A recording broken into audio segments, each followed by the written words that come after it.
Washing machine. அன்பு தோழிகள் அனைவருக்கும் மங்கை விழா தீப்தியின் இனிய வணக்கங்கள். ஸோ எல்லாரும் எப்படி இருக்கீங்க ஃப்ரெண்ட்ஸ்? இன்னைக்கு விளாக் பார்த்தீங்கன்னா சண்டே மண்டே 2 நாளுடைய ஒரு ரொட்டீன் டே தான் வந்துட்டு உங்கள் கூட ஷேர் பண்ணிக்கிறேன்.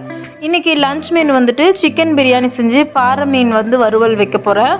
எப்போவுமே நான்வெஜ் கடைகளுக்கு சண்டேஸில் போனாலே வந்துட்டு கண்டிப்பாக ஒரு 1 hour ஆகிடும். மட்டன் கடைக்கு போனாலும் சரி, சிக்கன் கடைக்கு போனாலும் சரி. அதனால் நான் அந்த டைமிங்கை வேஸ்ட் பண்ண மாட்டேன். சண்டேஸில் தான் வந்துட்டு என்னென்ன வெஜிடபிள்ஸ் இல்லை என்னென்ன மளிகை பொருள் இல்லையோ இது எல்லாத்தையும் மேக்ஸிமம் பர்ச்சேஸ் பண்ணுவேன். ஃபர்ஸ்ட் நான் என்ன பண்ணுவேன்னா, மட்டன் கடைக்கு போயிட்டு அண்ணா எனக்கு 1 கிலோ மட்டன் வந்துட்டு ரெடி பண்ணி வச்சுருங்கன்னு சொல்லிவிட்டு, அடுத்து சிக்கன் கடைக்கும் போயிட்டு எனக்கு என்ன தேவையோ அதை சொல்லிவிட்டு, அடுத்து காய்கறிகள் எல்லாமே வாங்கிட்டு ஊரெல்லாம் சுற்றி முடித்து பர்ச்சேஸ்லாம் முடிச்சுட்டு கரெக்டாக மட்டன் கடைக்கு வந்தோம் அப்படின்னா கரெக்டாக நம்மளோட பங்கு வந்து ரெடி பண்ணி வச்சுருப்பாங்க. நமக்கு டைம் சேவிங்கும் ஆச்சு. ஸோ இந்த மெத்தடை யூஸ் பண்ணிங்க அப்படின்னா டைம் சேவ் பண்ண முடியும். அதே போல் பச்சை மிளகாய் நீங்கள் ஸ்டோர் பண்ணணுன்னா மேலே இருக்கக்கூடிய காம்பை எடுத்துட்டு அதுக்கப்புறமா அதை ஸ்டோர் பண்ணிங்கன்னா ரொம்ப நாள் யூஸ் பண்ண முடியும். அதே போல் நீங்கள் தக்காளி வாங்கும்போது 1 வாரத்துக்கு தேவையான தக்காளியை வாங்குறதுக்கு சில டிப்ஸ் என்ன அப்படின்னா, ஃபஸ்ட்டு 2 நாளைக்கு தேவையான தக்காளி இந்த மாதிரி பழுத்த பழமாக கனிஞ்ச பழமாக வாங்கிக்கோங்க. அடுத்து ஒரு 2 நாளைக்கு தேவையான தக்காளி வேணும் அப்படின்னா பழுத்த பழம் ஆனால் கெட்டியாக இருக்கிற பழமாக வாங்கிக்கோங்க. அதுக்கு அடுத்த ஒரு 3 நாளைக்கு 1 கிலோவில் வந்து பச்சை காயாக தக்காளியாக வாங்கிக்கோங்க. ஸோ இந்த மாதிரி வாங்கி வச்சுக்கிட்டீங்க அப்படின்னா முதல் ஒரு 2 நாளைக்கு நம்ம பழுத்த பழம் யூஸ் பண்ணுறதுக்குள்ள அதுக்கு அடுத்த 2 நாள் மீதி இருக்க பழங்கள் பழுத்துரும். நமக்கு தக்காளியும் வந்து வேஸ்ட் ஆகாது. அதே போல் தான் வெங்காயமும் வந்துட்டு இந்த சைஸில் சின்னதாக இருக்க வெங்காயத்தை நீங்கள் வாங்கினீங்க அப்படின்னா 4 பேர் இருக்க ஒரு ஃபேமிலிக்கு பொரியெல்லாம் செய்கிறதுக்கு இந்த சைஸில் இருக்கக்கூடிய வெங்காயம் போதும். ரொம்ப பெரிய வெங்காயம் வாங்கினீங்க அப்படின்னா யூசேஜும் அதிகமாக இருக்கும். அதே நேரத்தில் மீதியாச்சு நம்ம கட் பண்ணி வச்சோம்னா நம்மளே அறியாமல் மறந்தும் போயிடுவோம். ஸோ இந்த ட்ரிக்ஸை யூஸ் பண்ணி பாருங்கள். இன்றைக்கி நான் சமையலுக்கு பாறை மீன் வறுவல் செஞ்சு சிக்கன் பிரியாணி செய்ய போகிறேன். அதுக்கு 1 கிலோ அளவுக்கு சிக்கன் வாங்கியிருக்கேன், 1 கிலோ அளவுக்கு பாறை மீன் வாங்கியிருக்கேன். 1 கிலோ பாறை மீனை கொஞ்சமாக உப்பும் மஞ்சத்தூளும் போட்டு நல்லா இதை கழக்கி வச்சிட்டோம் அப்படின்னா அடுத்து க்ளீன் பண்ணும்போது மீன் வாடை சுத்தமாக வராது. அதே போல் சிக்கன்லேயும் உப்பும் மஞ்சத்தூளும் போட்டு அதையும் நல்லா கலரி வச்சுட்டேன். இப்போது வெங்காயம் மட்டும் உரித்து வச்சுருக்கேன். எப்பயுமே எந்த விஷயம் செஞ்சாலும் ப்ரிப்ரேஷனாக எதையும் செஞ்சுக்க மாட்டேன். அதே போல் இஞ்சி பூண்டு பேஸ்ட்டு மட்டும் வீக்லி ஒன்ஸ் வந்து நானே அரைச்சி வச்சுப்பேன். ஏன்னா ஸ்கூல் ஒர்க்கிங் டேஸில் இஞ்சி பூண்டு பேஸ்ட்டுக்குன்னு தனியாக டைம் ஒதுக்க முடியாது. அதுவும் இல்லாமல் இது வந்து கெட்டும் போகாது அப்படிங்கிறனால முன்னாடியே இஞ்சி பூண்டு பேஸ்ட்டு செஞ்சு அதை எடுத்து வச்சுப்பேன். இப்போது பாறை மீன் வந்து எப்படி க்ளீன் பண்ணுறதுன்னு சொல்லிட்டு ஷார்ட்ஸ் வீடியோ அப்லோட் பண்ணியிருக்கேன். தேவைப்படுறவங்க செக் பண்ணிக்கோங்க. இப்போ மீன் மசாலா கலந்துடலாம். இஞ்சி பூண்டு பேஸ்ட்டு கொஞ்சம், ஒரு 3 ஸ்பூன் அளவுக்கு மிளகாய் தூள், 2 ஸ்பூன் அளவுக்கு கறி மசால் பொடி, 1 ஸ்பூன் அளவுக்கு கொத்தமல்லி தூள், தேவையான அளவுக்கு உப்பு, 1.5 ஸ்பூன் அளவுக்கு சோள மாவு, தேவையான அளவுக்கு கருவேப்பிலை கொத்தமல்லி அதையும் நம்ம சேர்த்துக்கிட்டோன்னா ஃப்ளேவர் கொஞ்சம் நல்லாயிருக்கும். கொஞ்சமாக எண்ணெய் சேர்த்துக்கோங்க. 1/2 ஸ்பூன் அளவுக்கு லெமன் புழிஞ்சு விட்டுக்கோங்க. இந்த மசாலாவை தேவையான அளவுக்கு தண்ணி சேர்த்து நல்லா கிளறிட்டு மீனை உள்ளே சேர்த்து நல்லா பரட்டி எடுத்துடலாம். ஃபஸ்ட்டெல்லாம் நான் வந்து வெயிலில் கொண்டு போய் காய வைப்பேன். பட் அதை விடவும் நம்ம ஃப்ரிட்ஜில் வைக்கிறது மூலமாக தான் மசாலாஸ் வந்து நல்லா இறங்கும். இப்போது இந்த மீனில் ஃபுல்லாக மசாலாவை தடவிட்டு மிச்சம் இருக்கிற மசாலாவையும் அந்த மீனோடவே ஒன்றா சேர்த்து கலரி எல்லா மீனையும் ஒரு தடவை கோட்டிங் மாதிரி கொடுத்துட்டு இதை வந்து நம்ம ஃப்ரிட்ஜில் வச்சுட்டோம் அப்படின்னா 2 நாள் ஆனாலும் நம்ம எப்போ வேணால் எடுத்து பொரிக்கலாம். அவ்வளோ டேஸ்டியாக இருக்கும். இப்போது சிக்கன் பிரியாணி செய்ய போகிறோம். சிக்கன் பிரியாணி செய்கிறதுக்கு எல்லா ரெசிபீஸும் செஞ்சு முடிச்சுட்டு கடைசியாக செஞ்சிங்கன்னா சுட சுட பிரியாணி பரிமாறலாம். நான் 200 மில்லி அளவுக்கு ரிஃபைண்ட் ஆயில் ஊற்றிருக்கேன். இதில் பட்டை, சோம்பு, லவங்கம், பிரியாணி இலை, ஜாதிக்கான்னு எல்லா ஸ்பைசஸும் சேர்த்துருக்கேன். அடுத்தது இதில் 4 பச்சை மிளகா நல்லா வெடித்த பிறகு 1 கிலோ சிக்கன் பிரியாணிக்கு 3/4 கிலோ அளவுக்கு பெரிய வெங்காயத்தை கட் பண்ணி அதையும் எடுத்து இதுக்குள்ளே சேர்த்திருக்கேன். பிரியாணிக்கு எப்போவுமே வெங்காயம் நல்லா வணங்கி நல்லா ஒரு தீயிற ஃப்ளேவரில் வந்தால் தான் அந்த பிரியாணி வந்து நல்ல டேஸ்ட்டாக இருக்கும். இந்த ஒரு ப்ராசஸ் மட்டும்தான் லேட் ஆகும். இது முடிஞ்சிச்சுனாலே பிரியாணி ரெடி ஆகிடும். இப்போ நல்லா வெங்காயம் வணங்கிடுச்சு. இதில் நம்ம தக்காளி சேர்த்துக்கலாம். அடுத்ததாக தக்காளியும் நல்லா வணங்கணும். தக்காளி வணங்குறதுக்கு கொஞ்சமாக உப்பு சேர்த்து வணக்கிட்டிங்கன்னா தக்காளி சீக்கிரம் வணங்கிடும். அடுத்து இதில் 100 கிராம் அளவுக்கு இஞ்சி பூண்டு பேஸ்ட்டு சேர்த்துக்கிறேன். இஞ்சி பூண்டோடைய பச்சை வாசனை போகட்டும். இப்போது இதில் மிளகாத்தூள் சேர்த்தோம் அப்படின்னா அந்த பிரியாணிக்குரிய கலர் வந்துடும். கொஞ்சமாக வந்துட்டு புதினா தலையும் சேர்த்து இதை நல்லா வந்துட்டு சிம்மில் வச்சு கலந்து விடுங்க. அடுத்ததாக இப்போ தான் வந்துட்டு நம்ம சிக்கன் வந்து சேர்க்க போகிறோம். நல்லா பெரிய பெரிய பீசஸாக வாங்கி சேர்த்திங்க அப்படின்னா உங்களுக்கு பிரியாணியில் சாப்பிட்றதுக்கு நல்லாயிருக்கும். நான் வந்து 1 கிலோ அளவுக்கு சிக்கன் உள்ளே சேர்த்து இப்போது இதில் கொஞ்சமாக தயிர் சேர்த்துக்கிறேன். அடுத்ததாக கறி மசால் பொடி கொஞ்சமாக சேர்த்து இதை நல்லா கலந்து விட்டுட்டு ஒரு 5 நிமிஷத்துக்கு நம்ம வந்து இதை சிம்மில் வச்சிடணும். ஏன்னா இந்த மசாலா எல்லாமே வந்து இந்த சிக்கனுக்குள்ளே இறங்கணும். அதனால் ஒரு 5லேருந்து 10 நிமிஷம் சிம்மில் வச்சிட்டோம் அப்படின்னா இந்த மசாலா ஃபுல்லாக வந்து சிக்கனில் இறங்கிடும். இப்போ ஒரு கலரிட்டு இதில் வந்துட்டு அரிசியை வந்து நம்ம சேர்த்துக்கலாம். எப்பவும் பிரியாணி செய்கிறதுக்கு முன்னாடி தான் வந்துட்டு அரிசி ஊற வச்சாலே போதும். ரொம்ப ஊறிடுச்சுன்னா அரிசி வந்து உடஞ்சி போயிடும். இன்றைக்கி நான் புல்லட் பிரியாணி அரிசி தான் வந்து ஊற வச்சு சேர்த்துருக்கேன். 1 கிலோ அரிசிக்கு 1 கிலோ சாப்பாடு அந்த கணக்கில் வந்துட்டு நான் சேர்த்துருக்கேன். எப்போவுமே பிரியாணி செய்யும்போது இந்த ரைஸை வச்சு கிண்டெல்லாம் கூடாது. அப்போ வந்துட்டு அரிசி உடஞ்சி போயிடும். ரொம்ப நார்மலாக வந்துட்டு ஒரு கலரி விட்டுட்டு தேவையான அளவுக்கு தண்ணி ஊற்றுங்க. இன்றைக்கி நான் 1 கிலோ பிரியாணி அரிசி எடுத்திருக்கேன்றதுனால 1 கிலோ அளவுக்கு தண்ணி உள்ளே சேர்த்துக்க போகிறேன். இந்த 2 சேர்ந்து நல்லா வந்து மூழ்கிற அளவுக்கு வேகட்டும். வெந்துருச்சு, அந்த தண்ணி எல்லாம் அப்சர்வ் ஆகிடுச்சு அப்படின்னா அடுத்து இதில் நம்ம தம் போட்டு ஒரு 20 நிமிஷம் வச்சுருந்தோம் அப்படின்னா பிரியாணி வந்து ரெடி ஆகிடும்.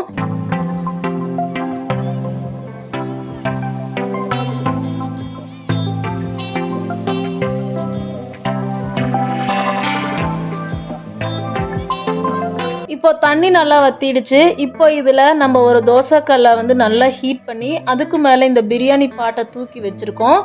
நல்லா வந்து அடுப்பை ஃபுல் ஃப்ளேமில் வச்சு விட்டுட்டு ஒரு 10 நிமிஷத்துக்கு வேக விட்டுட்டு அதுக்கப்புறமா இதுக்கு மேலே வந்து நல்ல கெட்டியான ஏதாவது ஒரு பொருளை எடுத்து ஆவி வெளியில் போகாத அளவுக்கு வச்சுட்டிங்க அப்படின்னா அதுக்கப்புறமா சுத்தமாக ஆவி வெளியிலே போகாது, இதுலேயே வந்து வெந்துடும்.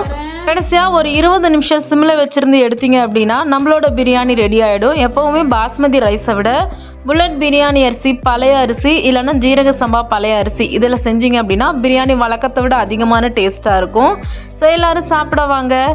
இந்த பிரியாணி ரெசிப்பியை உங்கள் வீட்டில் ட்ரை பண்ணி பார்த்துட்டு எப்படி இருந்தது அப்படின்னு சொல்லிட்டு கமெண்ட் செக்ஷனில் சொல்லுங்கள். அவ்வளோதான். இப்போது நாங்கள்லாம் மத்தியானம் சாப்பிட்டு முடிச்சுட்டு அடுத்ததாக வாஷிங் மிஷினில் வந்து கொஞ்சம் துணிகள்லாம் போட வேண்டியிருந்தது. ஸோ அதெல்லாம் துணி போட்டுட்ருந்தேன். இந்த வாஷிங் மிஷின் வந்துட்டு வாங்கி ஒரு 3 மாதம் ஆகுது. ஐஎஃப்பி வாஷிங் மிஷின் 8 kg வந்து லோட் பண்ணலாம் இதில். இந்த வாஷிங் மிஷின் நான் வாங்கும்போது அந்த கடைக்காரர் என்கிட்ட இல்லை நீங்கள் 6 kg வாங்கிக்கோங்க அப்படின்னு சொல்லிட்டு என் தலையில் கட்ட ட்ரை பண்ணார். தேவையே இல்லை, எனக்கு வந்து 8 kg கொடுங்க அப்படின்னு சொல்லி எனக்கு தேவைன்னு சொல்லிட்டு நான் பெருசாகவே வாங்கிக்கிட்டேன். விலை கொஞ்சம் கூடுதலாக தான் இருந்தது, 53,000 சம்திங் இருந்தது. ஆனால் பரவாயில்ல, ரொம்ப யூஸ்ஃபுல்லாக இருக்குது. இந்த வாஷிங் மிஷின் பிராண்ட் வந்து IFB front load washing machine senator SXS அப்படின்ற ஒரு பிராண்டு. 8 kg வரைக்கும் லோட் பண்ணலாம். 4 இயர்ஸ்க்கு வாரண்ட்டி இருக்குது, machine warranty. 10 years motor warranty. ஸ்பேர்ஸுக்கு 10 வருஷம் வாரண்ட்டி கொடுத்துருக்காங்க. இது வந்துட்டு அதிகமாக சவுண்டெல்லாம் வராது. துணியை துவைச்சி முடிக்கும்போது ஃபைனலாக வந்துட்டு லைட்டாக கிருன்ற ஒரு சத்தம் வரும், அவ்வளவுதான். அதே போல் இது மெயின்டைன் பண்ணுறது ரொம்பவே ஈஸி தான். நம்ம வாஷிங் மிஷின் ரிவ்யூ பார்க்குறதுக்கு முன்னாடி நம்ம ட்ரெஸ்ஸஸை துவைக்கிறதுக்குன்னு சில மெத்தட்ஸ் இருக்குது. அது என்னன்னு பார்க்கலாம். நாம் வந்துட்டு பொதுவாக வந்து பெரியவங்க யூஸ் பண்ணுற துணிகளில் அவ்வளோவா அழுக்கு இருக்காது. ஆனால் குழந்தைங்க யூஸ் பண்ணுற துணியில் பயங்கர அழுக்கு இருக்கும். அப்பப்போ வாஷிங் மிஷினில் துணி போட்டுருவேன். வீடியோ எடுக்கிறதுக்காக இவ்வளோ துணியை வந்து நான் சேர்த்து வச்சுருந்தேன். ஃபஸ்ட் நம்ம என்ன பண்ண போகிறோன்னா துணியை வந்துட்டு செக்ரிகேட் பண்ணி ஒவ்வொன்றையும் தனித்தனியாக பிரித்து வைக்கணும். இதை எதுக்காக பிரித்து வைக்கிறோம் அப்படின்னா நிறைய நல்ல அழுக்கு இருக்க துணிகளும் இருக்கும், கெட்ட அழுக்கு இருக்க துணிகளும் இருக்கும். இப்போ ஃபீமேல் ட்ரெஸ்லாம் நம்ம பீரியட்ஸ் ட்ரெஸ் யூஸ் பண்ணுவோம். அதே நேரத்தில் குழந்தைங்க துணி அப்படின்னா நிறைய மண்ணில் புரண்டு அழுக்கு பண்ணியிருப்பாங்க. இப்போது நம்ம ட்ரெஸ்ஸில் அதிகமாக அழுக்கு இருக்காது, ஆனால் குழந்தைங்க துணியில் நிறைய அழுக்கு இருக்கும்போது எல்லா துணியும் ஒன்றா போட்டோம்னா எல்லா அழுக்கு இருக்க துணியோட அழுக்கு இல்லாத துணி சேர்ந்து துணியோடைய கலரே சேஞ்ச் ஆகிடும். ஆனால் அதுக்கு பதிலாக இந்த மாதிரி நம்ம ஒவ்வொரு துணியையும் வந்து தனித்தனியாக பிரித்து வச்சிடுறோம். ஃபஸ்ட்டு நம்ம வாஷிங் மிஷினில் போடும்போது கொஞ்சமாக அழுக்கு இருக்கிற துணிகளை மட்டும் போட்டு அதை வந்து துவைச்சி எடுத்துட்டு அப்புறம் நிறைய அழுக்கு இருக்கிற துணிகளை போட்டு அதையும் வந்து நம்ம துவைச்சி எடுக்கிறோம். இந்த மாதிரி செக்ரிகேட் பண்ணி நீங்கள் துவைச்சி எடுத்திங்கன்னா துணியோடைய கலர் வந்து நிறம் மாறாது. அதே நேரத்தில் ரொம்ப நாளைக்கு வந்து உங்களுக்கு லைஃப் உழைக்கும். அதே போல் இந்த துணிகளை காய போடும்போது உள்பக்கமாக இருக்கிறது வெளிப்பக்கமாக இருக்கிற மாதிரி தான் துணியை வந்து திருப்பி காய போடுங்க. அப்போ வந்து துணியோடைய லைஃப் வந்து ரொம்ப நாளைக்கு வரும். அடுத்தது இப்போ இந்த வாஷிங் மிஷினில் நான் துணிகளை போட்டு எப்படி இந்த வாஷிங் மிஷின் ஃபங்க்ஷன் ஆகுது அப்படிங்கிறதையும் உங்களுக்கு வந்து நான் செஞ்சு காட்டுறேன். வாஷிங் மிஷினில் துணி போடும்போது ஒரு துணி அந்த பக்கம் ஒரு துணி இந்த பக்கம் அப்படிங்கிற மாதிரி 2 பக்கமும் டிவைட் பண்ணி போட்டிங்க அப்படின்னா உங்களுக்கு துணி வந்து வெளியே வந்து விழாது. அதே போல் இந்த வாஷிங் மிஷினில் இருக்க ஒரு பெரிய மைனஸாக நான் எதை பார்க்குறேன் அப்படின்னா, ஒன்ஸ் நீங்கள் வந்துட்டு எல்லாத்தையும் லோட் பண்ணி மிஷினை ஆன் பண்ணிட்டீங்கன்னா இடையில ஏதாவது மறந்துட்டேன்னு சொல்லிட்டு திரும்ப துணியை வந்து உங்களால் லோட் பண்ண முடியாது. ஒன்ஸ் நீங்கள் லாக் பண்ணத்தான் மறுபடியும் அது 2 மணி நேரம் ஓடி தான் நிற்கும். இப்போது நம்ம துணி போட்டாச்சு. அடுத்தது வந்துட்டு நம்ம மிஷினை ஆன் பண்ணிடலாம். பசங்க அடிக்கடி வந்துட்டு வாஷிங் மிஷினில் கை வைப்பாங்கன்றதுனால எப்போவுமே வந்துட்டு நான் மேலே சுவிட்ச் ஆஃப் பண்ணி வச்சுருவேன். நீங்கள் அப்படியே கூட வச்சுக்கலாம். அதே போல் சுவிட்ச் ஆஃப் பண்ணிவிட்டு டேப்பில் வந்து தண்ணி வருதா அப்படிங்கிறதையும் ஒரு முறை செக் பண்ணிவிட்டு அடுத்து இதில் வந்துட்டு நம்ம லிக்விட் வந்து லோட் பண்ண போகிறோம். ஸோ இந்த இடத்துல தான் வந்து லிக்விட் லோட் பண்ணணும். அதுக்கு நான் வந்துட்டு இன்றைக்கி என்கிட்ட மிஷின் வாங்கும்போதே வந்து அவங்க இந்த பிராண்டுக்குரிய லிக்விட் கொடுத்துருந்தாங்க. அதையே நான் யூஸ் பண்ணிக்கிறேன். பட் நீங்கள் வந்து எது வேணால் வாங்கிக்கலாம். பட் நீங்கள் என்ன வாஷிங் மிஷின் வச்சுருக்கீங்களோ அதுக்குரிய லிக்விட் யூஸ் பண்ணுங்கள். நான் வந்துட்டு இந்த கம்ஃபர்ட் டப்பாவில் ஒரு மூடி அளவுக்கு லிக்விட் எடுத்திருக்கேன். ஐஎஃப்பி வாஷிங் மிஷின் லிக்விடு, அதே போல் கம்ஃபர்ட் எடுத்திருக்கேன். ஸோ இது ரெண்டையும் வந்துட்டு ஊற்றிக்கிறோம். அதுலேயே மேக்ஸிமம் அப்படின்னு கொடுத்துருப்பாங்க. அந்த அளவுக்கு ஊற்றி லோட் பண்ணி இதை வந்து உள்ளே தள்ளி விட்டுட்டு அடுத்து ஸ்விட்ச் ஆன் பண்ணிக்கோங்க. இங்கே வந்துட்டு எல்லா ஆப்ஷன்ஸும் கொடுத்துருக்காங்க. இதில் வந்துட்டு என்னென்ன ட்ரெஸ்ஸஸ்லாம் துவைக்கிறதுன்னு கொடுத்துருக்காங்க. Express wash, woollen, sports wear, curtains, uniforms, rinse, spin, mixed solid, cotton எல்லா ஆப்ஷன்ஸும் இருக்குது. பட் நான் வந்துட்டு அதிகமாக எது யூஸ் பண்ணுவேன் அப்படின்னா இந்த மிக்ஸ்டு சாலிட், காட்டன் இதெல்லாம் யூஸ் பண்ணுவேன். வேகமாக துவைக்கணும் அப்படின்னா எக்ஸ்ப்ரெஸ் வாஷ் யூஸ் பண்ணுவேன். குழந்தைங்க ட்ரெஸ்ஸஸ் அப்படின்னா இந்த யூனிஃபார்மில் கொடுப்பேன். இந்த யூனிஃபார்மில் கொடுத்தோன்னா கொஞ்சம் ஹீட் வாட்டர் எடுத்து துவைக்கும். அதே போல் ஏஐ டெக்னாலஜி மூலமாக ஒரு 2 மணி நேரமாக துவைக்கிறதுனால எனக்கு பர்சனலாக ஒரு திருப்தி கிடைக்கும். ஸோ வாஷிங் மிஷின் பொறுத்த வரைக்கும் சூப்பராக தான் இருக்குது. பட் எனக்கு எல்லாம் பர்சனலாக என்ன ஃபீல் பண்ணுவேன்னா, இதுக்கு முந்தைய செமி ஆட்டோமேட்டிக் வாஷிங் மிஷின் வச்சுருந்த போது அழுக்குகள்லாம் வந்துட்டு அப்படியே கண்ணு முன்னாடி தெரியும். அதை பார்த்தா வந்து ஒரு சாட்டிஸ்ஃபை, அப்பாட ட்ரெஸ்ஸில் அழுக்கு போயிடுச்சுன்ற ஒரு சாட்டிஸ்ஃபை இருக்கும். பட் இப்போ வந்துட்டு கண்ணு முன்னாடி அழுக்க பார்க்க முடியறதில்ல. ஜஸ்ட் உள்ளே லோட் பண்ணிட்டு வெளியில் எடுத்தோன்னா துவைச்சி முடிச்சிருக்கு, அது மட்டும்தான் தெரியுது. ஸோ அது வந்து என் மனசுக்கு ஒரு மாதிரி என்னடா அழுக்கே தெரியாத மாதிரி இருக்கே அப்படின்னு ஒரு ஃபீலிங் இருக்கும். ஸோ இப்போ வந்துட்டு நம்ம ஆப்ஷன் செட் பண்ணி விட்டுட்டு ஆன் பண்ணி விட்டுட்டோம் அப்படின்னா ஆட்டோமேட்டிக்காக ஓடி அதுவே நின்றுடும். உள்ளே வந்துட்டு தண்ணி எடுத்துக்குதா அப்படின்ட்டு வந்து நம்ம இதில் செக் பண்ணிக்க முடியும். ஒருவேளை கரண்ட்டு போயிடுச்சு அப்படின்னா எந்த இடத்துலேருந்து கரண்ட்டு போச்சோ அங்கேருந்து திரும்பவும் ரன் ஆக ஆரம்பிச்சிடும். ஏதாவது உங்களுக்கு டவுட்ஸ் இருந்தது அப்படின்னா இந்த வாஷிங் மிஷின் பற்றி கீழே கமெண்ட் செக்ஷனில் சொல்லுங்கள், நான் சொல்கிறேன். இப்போ வாஷ் பண்ணிகிட்டு இருக்கனால வாஷ்னு காட்டுது. இதே ரின்ஸ் பண்ணிகிட்டு இருந்துச்சுன்னா அந்த இடத்துல ரின்ஸ் அப்படின்னு சொல்லிட்டு காட்டும். அதே போல் சைல்டு லாக்குக்கும் ஆப்ஷன்ஸ் கொடுத்துருக்காங்க. ஸோ அது எல்லாத்தையும் நீங்களே யூஸ் பண்ணி பார்த்தா தெரியும். ஸோ வாங்கலாமா வேண்டாமா அப்படின்னு கேட்டால் உங்களுக்கு பட்ஜெட் ஒரு பிரச்சனை இல்லை அப்படின்னா இந்த வாஷிங் மிஷினை தாராளமாக வாங்கலாம். இல்லைனா 30,000க்கே இதே அளவுக்கு ஆப்ஷன்ஸோட வாஷிங் மிஷின்ஸ் இருக்குது, அதையும் வாங்கிக்கோங்க.